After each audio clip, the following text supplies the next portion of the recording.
ونتوكل عليه ونعوذ بالله من شرور أنفسنا ومن سيئات أعمالنا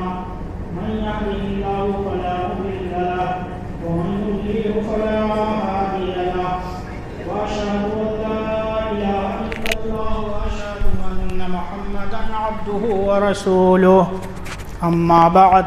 فإن خير الحديث كتاب الله وخير الهدي هدي محمد صلى الله عليه وسلم وشر الأمور محدثاتها وكل محدثة بدعة وكل بدعة ضلالة وكل ضلالة في النار أما بعد أعوذ بالله من الشيطان الرجيم بسم الله الرحمن الرحيم يا أيها الذين آمنوا اتقوا الله حق تقاته ولا تموتن إلا وأنتم مسلمون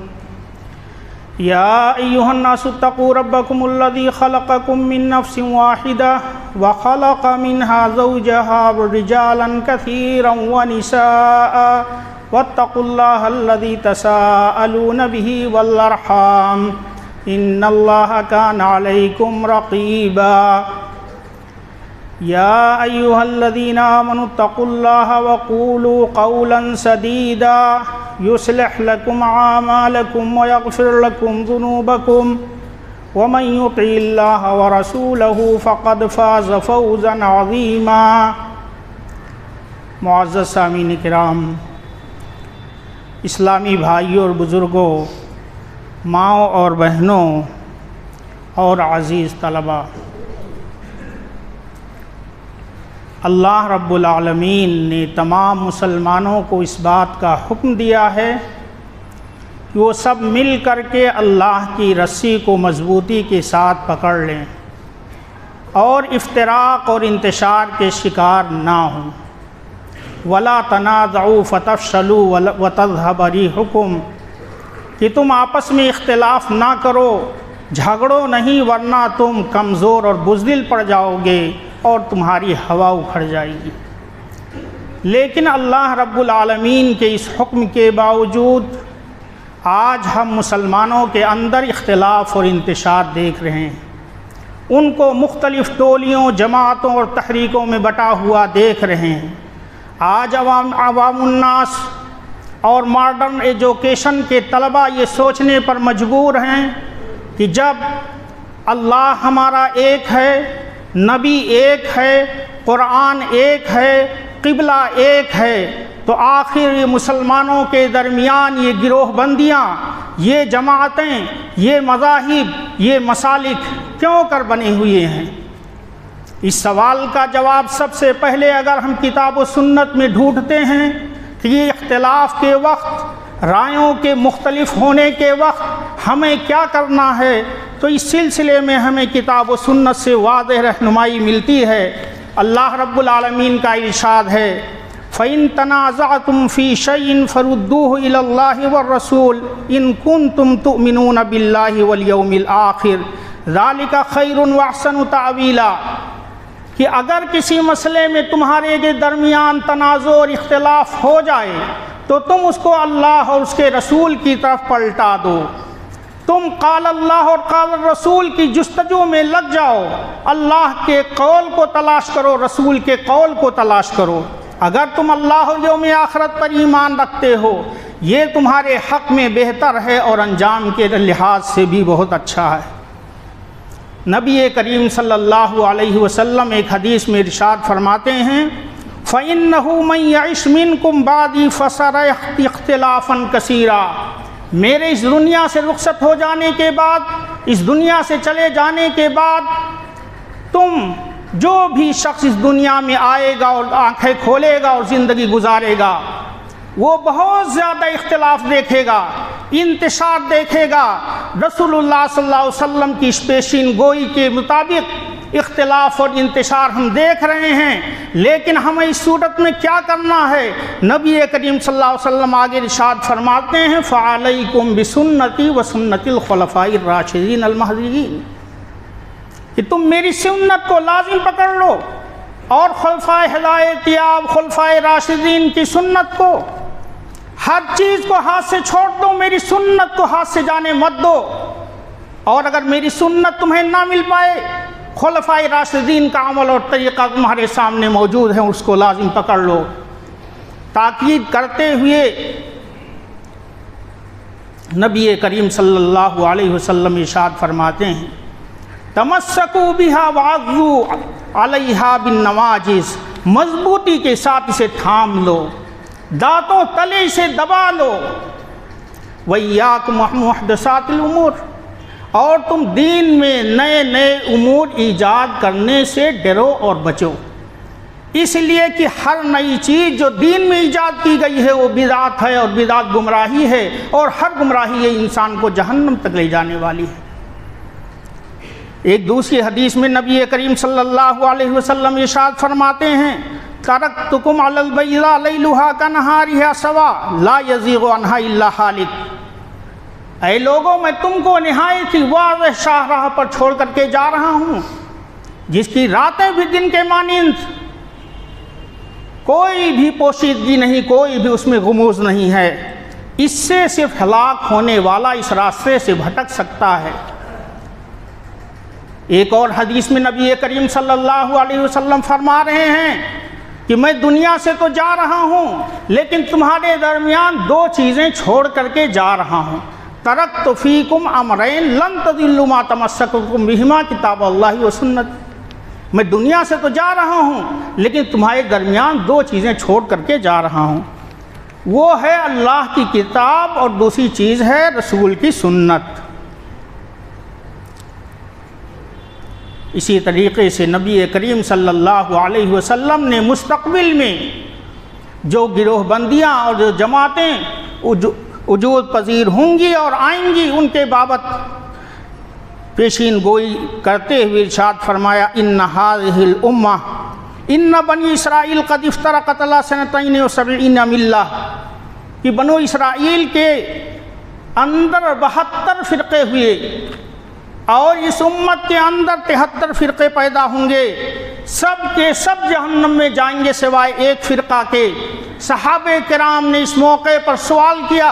کہ آپ یہ بتائیے کہ آخر وہ لوگ کون ہوں گے جو جنتی ہوں گے اور جنت میں جائیں گے؟ آپ صلی اللہ علیہ وسلم نے ارشاد فرمایا، ما انا علیہ و اصحابی، وہ طریقہ جس پر کہ میں ہوں اور میرے اصحاب ہیں، میری جو سنت ہے اور جس طریقے پر میرے صحابہ کرام چلے ہیں، یہی وہ راستہ ہے جس پر چل کر کے تم جنت تک پہنچ سکتے ہو اور دوزخ سے بچ سکتے ہو۔ ایک اور حدیث میں نبی کریم صلی اللہ علیہ وسلم ارشاد فرماتے ہیں، جو صحیح مسلم کے اندر عبداللہ بن عمرو بن عاص سے وارد ہے، ان ھذہ الامہ جعل عافیتھا فی اولھا، کہ یہ امت، اس کی امن و عافیت اس کے پہلے لوگوں میں رکھ دی گئی ہے، یعنی صحابہ کرام کے اندر اور ان کے راستے پر چل کر کے، وَسَيُصِيبُ آخِرُهَا بَلَاءً وَأُمُورًا تُنْكِرُونَهَا، آخر میں جو لوگ آئیں گے انہیں طرح طرح کی بلائیں اور مصیبتیں لاحق ہوں گی، اور ایسے امور پیش آئیں گے جنہیں تم دین نہیں سمجھو گے، ایسے بھی چیزیں دین کے نام پر رونما ہوں گی، لیکن تمہیں پہلے لوگوں کے اندر امن و عافیت ملے گی، صحابہ کے طریقے پر چل کر کے تمہیں امن و عافیت ملے گی۔ تو ان نصوص سے معلوم ہوتا ہے کہ راہ نجات کتاب اور سنت کے تلاش کرنے میں ہے، دلیلوں کے تلاش کرنے میں ہے، کتاب و سنت کے علم کو بلند کرنے میں ہے، کتاب و سنت کے انت سے چمٹ جانے میں ہے، نہ کہ کسی مجتہد کے قول کو اپنے اوپر لازم کر دینے سے، اور نہ ہی کسی ایک مسلک کے اندر اپنے آپ کو باندھ دینے سے۔ آج امت کے اندر 4 جو بڑے فرقے پائے جاتے ہیں، اور مسلمانوں کی بڑی اکثریت نے ان کو اس سے وابستہ کر رکھا ہے، یعنی حنبلی، شافعی، مالکی اور حنفی۔ آخر ان مذاہب اور مسالک کی بنیاد کس چیز پر ہے؟ یہ تقلید جامد اور تقلید شخصی پر ہے۔ اس لیے ہم اور آپ کو دیکھنا ہوگا کہ اس تقلید کی شرعی حیثیت کیا ہے۔ سب سے پہلے ہم دین کا کوئی بھی مسئلہ ہو، اللہ اور اس کے رسول کے امر کے تابع ہیں۔ ہمیں اللہ کے امر کو تلاش کرنا ہے، رسول کے امر کو ڈھونڈنا ہے۔ جب ہم تقلید کے بابت پتہ کرنا چاہتے ہیں تو اس سلسلے میں ہمیں ملتا ہے کہ اس کا حکم نہ تو اللہ نے دیا ہے نہ رسول نے دیا ہے۔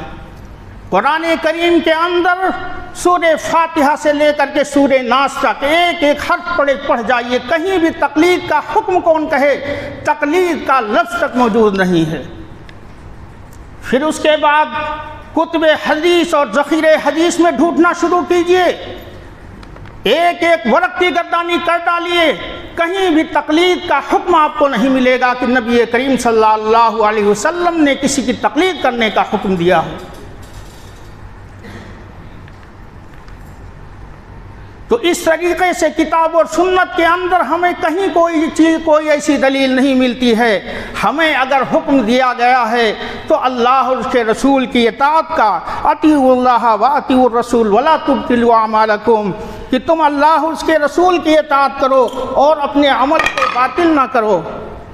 تو ہم اور آپ کو حکم دیا گیا ہے کہ ہم اللہ کی اطاعت کریں، اس کے رسول کی اطاعت کریں اور اپنے عمل کو باطل نہ کریں۔ حکم دیا دوسری آیت میں، یا ایھا الذین آمنوا استجیبوا للہ وللرسول اذا دعاکم لما یحییکم، اے اہل ایمان تم اللہ اس کے رسول کی دعوت پر لبیک کہو جب وہ تم کو پکاریں اس چیز کی جانب جو تمہارے لیے حیات بخش ہے۔ اس کے بعد آپ یہ دیکھیں کہ تقلید یہ منہج سلف سے بھی خارج ہے، سلف کے یہاں بھی اس کا کوئی ثبوت نہیں ملتا ہے۔ صحابہ کرام کے زمانے کو لے لیجئے، صحابہ کرام کی پوری زندگی سنت سے عبارت ہے، سنت کے وہ شیدائی تھے، نبی کریم صلی اللہ علیہ وسلم کی ایک ایک حدیث کو تلاش کر کے، لمبا لمبا سفر کر کے آپ کی حدیث کو تلاش کرنے کے لیے جاتے تھے اور اس پر عمل کرتے تھے۔ ذرہ برابر بھی اگر کہیں حدیث کی مخالفت ہوتی تھی تو غضبناک ہو جایا کرتے تھے۔ عبداللہ ابن عباس رضی اللہ تعالیٰ عنہ بیان کرتے ہیں، ایک بار انہوں نے لوگوں کے درمیان بتایا کہ حج تمتع نبی کریم صلی اللہ علیہ وسلم سے ثابت ہے۔ کسی نے کہا کہ ابو بکر اور عمر تو اس سے منع کرتے ہیں۔ عبداللہ ابن عباس رضی اللہ تعالیٰ عنہ غضبناک ہو گئے اور کہا، خوف ہے کہ تمہارے اوپر آسمان سے پتھر نازل ہو جائیں، اللہ کا عذاب آ پڑے۔ میں تو کہتا ہوں کہ رسول اکرم صلی اللہ علیہ وسلم کا عمل ہے اور تم ابو بکر اور عمر کا حوالہ دیتے ہو۔ ابو بکر اور عمر جو افضل هذه الامہ ہیں، اور عمر رضی اللہ تعالیٰ عنہ کا مقام و مرتبہ ہم اور آپ سے اوجھل نہیں ہے، لیکن بتایا کہ رسول کے مقابلے میں کسی کے بات کی، کسی کے قول کی کوئی اہمیت نہیں ہے۔ عبداللہ ابن عمر رضی اللہ تعالیٰ عنہ اپنے ایک بیٹے کو حکم دیتے ہیں کہ عورتوں کو مسجد میں نماز آ کر کے پڑھنے سے منع مت کرو۔ انہوں نے کہا، ان واللہ انا لنمنعہن، اللہ کی قسم میں تو انہیں روکوں گا۔ نبی عبداللہ ابن عمر رضی اللہ تعالیٰ عنہ کہتے ہیں، ہم تو یہ کہتے ہیں کہ نبی کریم صلی اللہ علیہ وسلم نے یہ فرمایا ہے، اور تم کہتے ہو کہ ہم ان عورتوں کو روکیں گے، ہم تم سے کلام نہیں کریں گے۔ بات چیت وہ بند کر دیتے تھے ایک سنت کی مخالفت پر۔ اسی طریقے سے عبداللہ ابن مغفل سے ایک روایت ملتی ہے، دیکھا کہ ایک آدمی انگلیوں پر رکھ کر کنکریاں اچھال رہا ہے۔ انہوں نے کہا، نبی کریم صلی اللہ علیہ وسلم نے اس سے منع فرمایا ہے، اس لیے کہ اس سے کوئی فائدہ نہیں، آنکھ پھوٹ سکتی ہے، کسی کا دانت ٹوٹ سکتا ہے۔ پھر دیکھا وہی عمل دہرا رہے ہیں، انگلیوں پر کنکری اچھال رہے ہیں۔ ناراض ہوئے، کہا، میں تو تمہیں حدیث رسول سنا رہا ہوں اور تم پھر وہی عمل کیے جا رہے ہو، میں تم سے کوئی کلام نہیں کرتا، میں اپنا رشتہ تم سے منقطع کرتا ہوں۔ تو اس طریقے سے صحابہ کرام کا عمل تھا۔ پورے عہد صحابہ میں کوئی ایسی دلیل نہیں ملتی کہ کسی صحابی نے کسی صحابی کی تقلید کی ہو۔ اس امت کے اندر ابو بکر رضی اللہ تعالیٰ عنہ موجود تھے، جو اس امت کے اندر افضل ترین شخص ہیں۔ عمر رضی اللہ تعالیٰ عنہ موجود تھے، عثمان غنی موجود تھے، علی رضی اللہ تعالیٰ عنہ موجود تھے، عشرہ مبشرہ بالجنہ موجود تھے، لیکن کہیں کوئی ثبوت نہیں کہ کسی صحابی نے کسی صحابی کی تقلید کی ہو۔ اس کے بعد عہد تابعین جب فتوحات کا سلسلہ اور زیادہ وسیع ہو گیا، اس امت کے اندر مجتہدین کی بھی بہت زیادہ کثرت ہو گئی، بڑے بڑے علماء آئے، سفیان ثوری، سفیان بن عیینہ، ابن شہاب زہری، قاضی شریح، سری سعید بن مسیب، اور نہ جانے کتنے بڑے بڑے فقہا اور علماء پیدا ہوئے، لیکن پورے عہد تابعین میں اور عہد تبع تابعین میں کوئی ایسی دلیل نہیں ملتی کہ وہ کسی صحاب کی، کسی تابعی کو، کسی بڑے عالم کو مخصوص کر کے اس کی تقلید شروع کر دیے ہوں۔ عطا بن رباح کے بارے تابعین میں سے امام ذہبی نے انہیں شیخ الاسلام لکھا ہے۔ عبداللہ بن عمر رضی اللہ تعالی عنہ جب حج کرنے کے لیے مکہ آئے تو لوگوں نے ان کو گھیر لیا اور طرح طرح سے سوال کرنے لگے۔ عبداللہ ابن عمر نے کہا اتجتمعون لی مسائل وفیکم عبد وفیکم عطا، تمہارے درمیان عطا جیسا ہیرا موجود ہے، ان کے ہوتے ہوئے تو مجھ سے سوال کر رہے ہو۔ انہی عطا کا ایک واقعہ ہے کہ ایک سائل نے ان سے ایک سوال کیا، جواب میں کہا لا ادری، مجھے نہیں معلوم، اس سلسلے میں قرآن کی دلیل نہیں معلوم، حدیث رسول نہیں معلوم۔ اس آدمی نے کہا افتنا برائک، آپ اپنی رائے بتا دیجیے، اپنی رائے سے ہمیں فتویٰ دے دیجیے۔ عطا بن رباح رحمہ اللہ نے کہا استحیی ان تدانا فی الارض برائی، مجھے شرم آتی ہے کہ زمین کے اندر میری رائے کا چرچا ہو۔ اس زمین میں اگر کسی چیز کا چرچا ہونا چاہیے تو قال اللہ اور قال الرسول کا ہونا چاہیے۔ شاہ ولی اللہ محدث دہلوی رحمہ اللہ لکھتے ہیں اذا وقعت لهم واقعہ استفتوا فیہا ای مفت وجدوا، کہ جب بھی کوئی واقعہ مسئلہ پیش آتا تھا تو جس کسی مفتی کو پاتے سوال کر لیتے بغیر کسی مذہب کو متعین کیے ہوئے۔ اور ایک دوسری جگہ لکھتے ہیں کہ یہ بات اچھی طرح سے جان لیجئے کہ لوگ چار صدیوں سے پہلے تقلید پر متفق نہیں تھے، تقلید کا وجود یہ 4 صدیوں کے بعد ہوا ہے۔ اس کے بعد تقلید اس لیے بھی جائز نہیں کہ ایک ہی آدمی کے پاس مکمل دین کی جانکاری نہیں ہو سکتی۔ کوئی بھی عالم یہ دعویٰ نہیں کر سکتا کہ میرے پاس دین کی کلیات اور جزیات کا علم ہے، مجھے ذخیرہ حدیث پر عبور حاصل ہے، کوئی بھی عالم ایسا دعویٰ نہیں کر سکتا ہے۔ حضرت ابو بکر رضی اللہ تعالیٰ عنہ کو لے لیجئے، مشکل سے مشکل حالات میں بھی نبی کریم صلی اللہ علیہ وسلم سے نہیں جدا ہوتے تھے، غار میں رفیق ہونے کا شرف حاصل ہے، ہر وقت آپ کی صحبت کے حریص رہتے تھے، آپ کی صحبت میں لگے رہتے تھے۔ لیکن جب خلیفہ ہوئے تو ایک دادی آئی اور اس نے آپ سے سوال کیا کہ میرے پوتے کی وفات ہو گئی ہے، آپ بتائیے کہ میرے پوتے سے مجھے کیا حصہ ملے گا؟ ابو بکر رضی اللہ تعالیٰ عنہ نے کہا میرے علم کے مطابق میراث میں تمہارے لیے کوئی حصہ نہیں ہے۔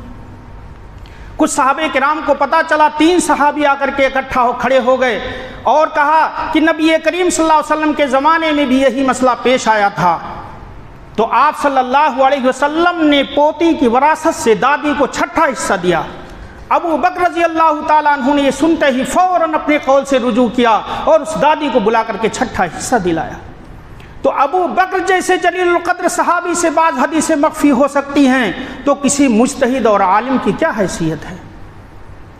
اور نبی کریم صلی اللہ علیہ وسلم کا ارشاد ہے کہ جب کوئی مجتہد اجتہاد کرتا ہے تو اس کی 2 حالتیں ہوتی ہیں، اگر وہ درستگی کو پہنچتا ہے تو دوہرا اجر، ایک تو درستگی پر پہنچنے کا، دوسرے اس کے محنت و مشقت کرنے کا، لیکن اگر غلطی کر جاتا ہے تو اس کو ایک احرا اجر و ثواب ملتا ہے کیونکہ اس نے محنت کی، اس مسئلے کو تلاش کرنے کے لیے ڈھونڈا، جستجو کی۔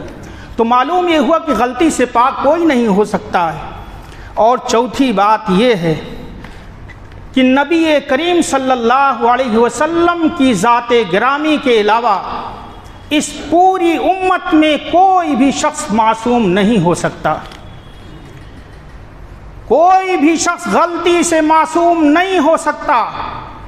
بڑے سے بڑے صحابہ ہوں، سب سے غلطی ہوئی ہے اور غلطی ہونے کا امکان ہے۔ اسی لیے امام مالک رحمہ اللہ کہتے ہیں ما من احد الا یؤخذ من قولہ ویرد علیہ الا صاحب ھذا القبر. مسجد نبی میں بیٹھے ہوئے تھے، درس دے رہے تھے، نبی کریم صلی اللہ علیہ وسلم کی قبر کی جانب اشارہ کرتے ہوئے کہا کہ ہر شخص کے قول کو لیا جا سکتا ہے، اس کو رد کیا جا سکتا ہے سوائے اس قبر والے کے، یعنی نبی کریم صلی اللہ علیہ وسلم کے قول کے، اس لیے کہ صرف آپ ہی معصوم ہیں، اگر اس لیے کہ آپ جو بھی بولتے ہیں یہ وحی سے بولتے ہیں. اس کے بعد جن ائمہ کی پیروی کی جاتی ہے، جن ائمہ کو کے قول کو اور ان کے فتووں کو اپنے اوپر فرض اور واجب کر لیا گیا ہے، ان ائمہ کرام کا مسلک اور منہج بھی ہم دیکھ لیں کہ کیا انہوں نے تقلید کرنے کا حکم دیا ہے یا نہیں. سب سے پہلے امام ابو حنیفہ رحمۃ اللہ علیہ کا ہم ذکر کریں گے. امام ابو حنیفہ رحمۃ اللہ علیہ سے پوچھا گیا کہ اگر کوئی ایسی بات جو بات آپ کی کتاب اللہ سے ٹکرائے تو کیا کیا جائے؟ انہوں نے کہا کہ اگر کتاب اللہ سے ٹکرائے تو اسے چھوڑ دو. پھر سوال ہوا کہ اگر حدیث رسول کے خلاف ہو جائے، کہا چھوڑ دو. پھر سوال ہوا اگر صحابی کے خلاف ہو جائے تو کہا اس وقت بھی میری بات ترک کر دو، میری بات چھوڑ دو. امام ابو حنیفہ رحمۃ اللہ علیہ کے ایک بہت بڑے شاگرد امام یوسف گزرے ہیں جن کا نام یعقوب ہے. ان کو مخاطب کرتے ہوئے کہتے ہیں ویحک یعقوب لا تکتب عنی کل ما اقول فاننا انا بشر نقول القوم اليوم ونرجع عنہ غدا. کہ اے یعقوب تم پر اللہ تعالیٰ کی رحمت ہو، تم پر اللہ تعالیٰ کی رحمت ہو، میں جو کچھ کہہ رہا ہوں تم اس کو نہ لکھا کرو، اس لیے کہ آج ہم ایک بات کہتے ہیں کل اس سے رجوع کر لیتے ہیں، کل ایک بات کہتے ہیں لیکن ہمیں اس بات کے خلاف کوئی صحیح حدیث مل جاتی ہے، اس سے بھی ہم رجوع کر لیتے ہیں اور پرسوں دوسری بات کہہ دیتے ہیں. تو ہر بات تم نہ لکھ لیا کرو بلکہ دلیل کو دیکھو. اسی طریقے سے امام ابو حنیفہ رحمۃ اللہ علیہ نے اہل علم اور فتویٰ کو تاکید کرتے ہوئے کہا ہے حرام علی من لم یعرف دلیلی ان یفتی بقولی، کہ وہ شخص پر حرام ہے جو میری دلیل کو نہ جانے، صرف میری قول کو دیکھ کر کے ہی فتویٰ سنا دے، تو ایسے شخص پر میری جانب سے اس قول کو نقل کر کے فتویٰ دینا اس پر حرام ہے. امام ابو حنیفہ رحمۃ اللہ علیہ اپنا مذہب ان الفاظ میں بیان کرتے ہیں اذا صح الحدیث فہو مذہبی، جب حدیث صحیح ہو جائے تو وہی میرا مذہب ہے، میری تمام باتیں پیچھے حدیث رسول سب سے اونچا. امام ابو حنیفہ رحمۃ اللہ علیہ جب فتویٰ دیتے تھے تو فرماتے تھے کہ یہ نعمان بن ثابت کی رائے ہے، ہمارے خیال میں بہت اچھی رائے ہے، جو اس سے بہتر پیش کرے اس کی بات کو ترجیح حاصل ہے. میرے بات کے بالمقابل جس کی بات قوی ہو، دلیل کے قریب تر ہو تو اس کی بات مانی جائے گی، اس کو ترجیح حاصل ہوگی. امام ابو حنیفہ رحمۃ اللہ علیہ یہ سب سنت کے شیدائی تھے، سبوں نے دین کے عظیم خدمتیں کی ہیں اور قربانیاں پیش کی ہیں. حدیث کو آپ کس قدر اہمیت دیتے تھے. حالانکہ امام ابو حنیفہ رحمۃ اللہ علیہ کا مسلک ہے کہ وقف کو بیچا جا سکتا ہے، وقف کو بیچا جا سکتا ہے، لیکن ان کے شاگرد رشید امام یوسف کہتے ہیں کہ حدیث میں واضح طور پر آیا ہے لا یباع اصلھا ولا یوہب ولا یورث، کہ وقف کردہ چیز کو نہ تو بیچا جا سکتا ہے نہ ہبہ کیا جا سکتا ہے. آگے کہتے ہیں امام ابو یوسف کہ لو بلغ ابا حنیفہ ھذا الحدیث لقال به ورجع عن بیع الوقف،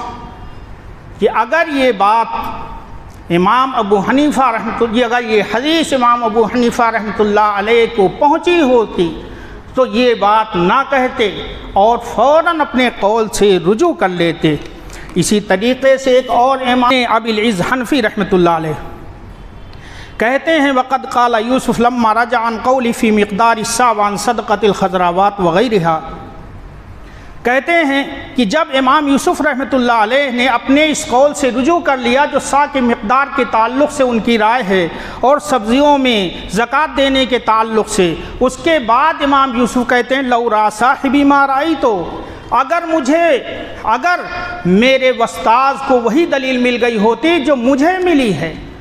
تو وہ اپنے قول سے رجوع کر لیتے اور میرے قول کے مطابق فتویٰ دیتے۔ اس طریقے سے امام ابو حنیفہ رحمۃ اللہ علیہ نے اپنے شاگردوں کی تربیت کی تھی کہ جہاں بھی حدیث ملے اس کو لینا ہے، میری بات کو ہٹا دینا ہے، حدیث رسول ہی اصل ہے، اسی سے چمٹنا ہے، اسی میں راہ نجات ہے۔ امام ابو حنیفہ، یہی وجہ ہے کہ امام ابو حنیفہ رحمۃ اللہ علیہ کے جو دو بہت مشہور شاگرد ہیں، امام ابو یوسف اور امام محمد، انہوں نے اپنے استاد سے بے شمار مسائل میں اختلاف کیا ہے، یہاں تک کہ ان مسائل کی تعداد 2/3 سے بھی زیادہ ہے۔ وجہ یہی ہے کہ جہاں جہاں بھی ان کو حدیثیں ملتی گئیں اپنے استاد کے قول کو چھوڑتے گئے، استاد نے بھی یہی تربیت دی تھی۔ اس کے علاوہ اور بھی ائمہ ہیں، وقت نہیں ہے میں صرف ایک قول پر اکتفا کرتا ہوں۔ مالک بن انس رحمۃ اللہ علیہ کا کہنا ہے انما انا بشر اخطئ و یصیب، کہ میں انسان ہوں، میں غلطی کرتا ہوں، درستگی کو بھی پہنچتا ہوں، لہذا تم میری رائے میں غور و فکر کر لو، جو کتاب و سنت کے موافق ہو تو تم اس کو لے لو اور جو موافق نہ ہو اس کو ترک کر دو۔ ہارون رشید نے جب امام مالک سے کہا تھا کہ اگر آپ کہیں تو آپ کے اس معطا کو ہم خانہ کعبہ کی دیوار پر لٹکا دیتے ہیں اور تمام لوگوں کو اس کی اتباع کے لیے مجبور کرتے ہیں، امام مالک نے کہا کہ آپ ہرگز ایسا مت کیجئے، اس لیے کہ رائیں مختلف ہوتی ہیں، اس لیے کسی کو ایک رائے کا پابند بنا دینا یہ درست نہیں ہے۔ تو اس طریقے سے امام مالک رحمۃ اللہ علیہ نے خلیفہ وقت کو بھی منع کیا تھا۔ امام شافعی رحمۃ اللہ علیہ کا قول دیکھیے، اذا رأیتم کلامی، جب تم میرے کلام کو دیکھو جو حدیث کے مخالف ہو تو حدیث پر عمل کرو اور میری بات کو دیوار پر دے مارو۔ میری بات کی اس وقت کوئی اہمیت نہیں رہ جاتی ہے جب حدیث آ جائے۔ امام احمد کا بھی قول ملاحظہ فرما لیجئے، لا تقلدونی ولا تقلدوا مالکا ولا شافعیا، کہ نہ تو تم میری تقلید کرو، نہ مالک کی، نہ شافعی کی، نہ اوزاعی کی، نہ ثوری کی، خذوا من حیث اخذوا، وہیں سے لو جہاں سے انہوں نے اخذ کیا ہے۔ حدیث کو تلاش کرو، حدیث کو دلیل بناؤ۔ اور ایک دوسرا قول، من رد حدیث رسول اللہ صلی اللہ علیہ وسلم فہو علی شفا ہلکہ، وہ شخص جو حدیث رسول کو رد کر دے تو وہ ہلاکت کے قریب ہے، بہت قریب ہے ہلاکت کے کہ وہ تباہ و برباد ہو جائے۔ ان نصوص سے پتہ چلتا ہے کہ یہ ائمہ کرام جنہوں نے دین کی عظیم خدمات انجام دیں اور اس کے لیے بڑی قربانیاں دیں، ان کا بھی مسلک اور منہج یہی تھا کہ جہاں بھی حدیث ملے اس سے چمٹ جایا جائے، میرے قول کو چھوڑ دیا جائے، حدیث رسول کو تلاش کیا جائے، سنت کے علم کو بلند کیا جائے ہر جگہ اگر کوئی بات۔ لہٰذا صحیح مسلک اور منہج یہی ہے کہ ہم حدیث رسول کو تلاش کریں، جس کے یہاں حدیث رسول ہمیں مل جائے، جس کے یہاں بھی دلیل ہمیں مل جائے اس کی بات کو ہم لے لیں۔ اگر کوئی مسئلہ، اگر کوئی بات امام ابو حنیفہ رحمۃ اللہ علیہ کے ہاں حدیث سے زیادہ قریب ہے تو اس وقت امام ابو حنیفہ رحمۃ اللہ علیہ کی بات تسلیم کر لی جائے۔ اگر کوئی کسی مسئلے میں امام احمد بن حنبل رحمۃ اللہ علیہ کا قول حدیث رسول سے قریب ہے اس کو سر تسلیم کیا جائے۔ اگر کوئی بات امام شافعی رحمۃ اللہ علیہ کے نزدیک حدیث سے قریب ہے تو امام شافعی رحمۃ اللہ علیہ کی بات کو مان لی جائے، یا اگر کسی اور عالم کی بات حدیث رسول سے قریب ہے تو اس کی بات کو ہم تسلیم کر لیں، سنت سے چمٹ جائیں، یہی راہ نجات ہے۔ ہمارا عمل وہ نہ ہو جیسا کہ بعض متاخرین علماء حنفیہ میں دیکھنے کو ملا، جنہوں نے یہاں تک نعوذ باللہ کہہ دیا کل آیت او حدیث تخالف قول امامنا فہو منسوخ او مؤول، کہ ہر آیت، ہر حدیث جو میری امام کے قول کے مخالف ہو جائے تو یا تو منسوخ قرار پائے گی یا اس کی غلط تعویل کی جائے گی۔ اور ہندوستان کے ایک بہت بڑے عالم، میں نام لینا نہیں چاہوں گا، انہوں نے صاف طور پر لکھا ہے کہ حدیث رسول سے امام شافعی رحمۃ اللہ علیہ کا مسلک راجح قرار پاتا ہے۔ حدیث سے انہی کا مسلک قوی ہے، لیکن چونکہ ہم مقلد ہیں امام ابو حنیفہ رحمۃ اللہ علیہ کے، اس لیے ہمیں انہی کی بات کو لینی ہے چاہے حدیث کے مخالف ہی کیوں نہ ہو جائے۔ تو یہ منہج بالکل درست نہیں ہے۔ منہج یہی ہے کہ ہم دلیل کے طلبگار بنیں، جہاں بھی ہم فتویٰ پوچھیں قرآن اور حدیث کی دلیل طلب کریں۔ اللہ رب العالمین سے دعا ہے کہ اللہ تعالی ہم اور آپ کو دین کی صحیح سمجھ اور فہم عطا فرمائے۔ بارک اللہ لنا ولکم فی الآیات و ذکر الحکیم، انہ تعالی جواد کریم ملک بر رؤوف الرحیم۔